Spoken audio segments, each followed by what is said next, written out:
జై డ్రైవర్ అన్న. ఒక డ్రైవర్ బండి నడపడం వల్ల ఎంతోమందికి బిజినెస్ నడుస్తుంది. కానీ అలాంటి డ్రైవర్కు ఎంతమంది రెస్పెక్ట్ ఇస్తారు?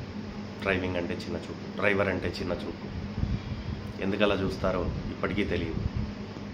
ఒక డ్రైవర్ బండి నడపడం వల్ల ఎంతోమందికి ఉపాధి లభిస్తుంది, ప్రతి ఒక్కరి బిజినెస్ నడుస్తుంది. అయినా డ్రైవర్ అని అంటే అందరికీ చిన్న చూపే. ఫర్ ఎగ్జాంపుల్, ఒక డ్రైవర్ ఒక బండిని నడపడం వల్ల ఎంతమందికి లాభాలు ఉన్నాయనేది ఒకసారి చూద్దాం. ఫస్ట్, డ్రైవర్ బండి నడపాలి అని అంటే బండి షోరూంలో కొనాలి. షోరూమ్ వాళ్ళకు బిజినెస్, దానికి తయారు చేసిన కంపెనీ బిజినెస్. షోరూమ్ నుంచి వచ్చిన తర్వాత డ్రైవర్ నడపడం వల్ల ఓనర్కు ప్రాఫిట్ అండ్ ఫైనాన్స్. బండి ఒకవేళ ఫైనాన్స్లో ఉంటే ఫైనాన్స్ వాళ్ళకు కూడా ప్రాఫిటే.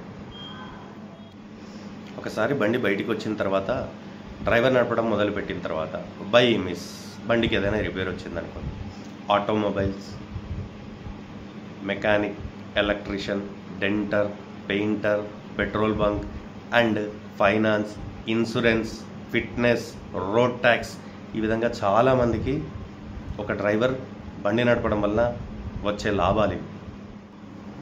ఇలా ఎంతోమందికి ఉపాధి దొరికే డ్రైవింగ్ ఫీల్డ్ డ్రైవర్ను ఎందుకు చిన్న చూపు చూస్తారో తెలియదు.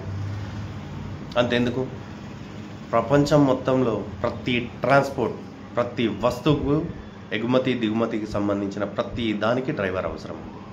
ఒక్కసారి ఊహించండి, డ్రైవర్ లేని రోజు ఎలా ఉంటుందో.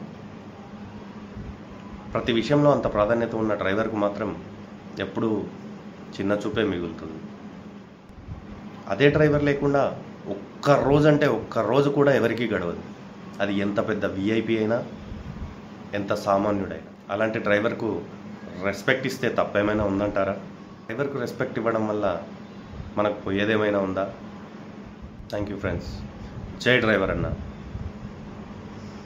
డ్రైవర్ల గురించి మీరేమనుకుంటున్నారో నాకు కామెంట్ రూపంలో చెప్పండి. నేను చెప్పిన దాంట్లో ఏదైనా తప్పు ఉందా, లేదు మీకేదైనా నేను చెప్పింది రాంగ్ అనిపించినా నాకు ఒకసారి కామెంట్లో చెప్పండి.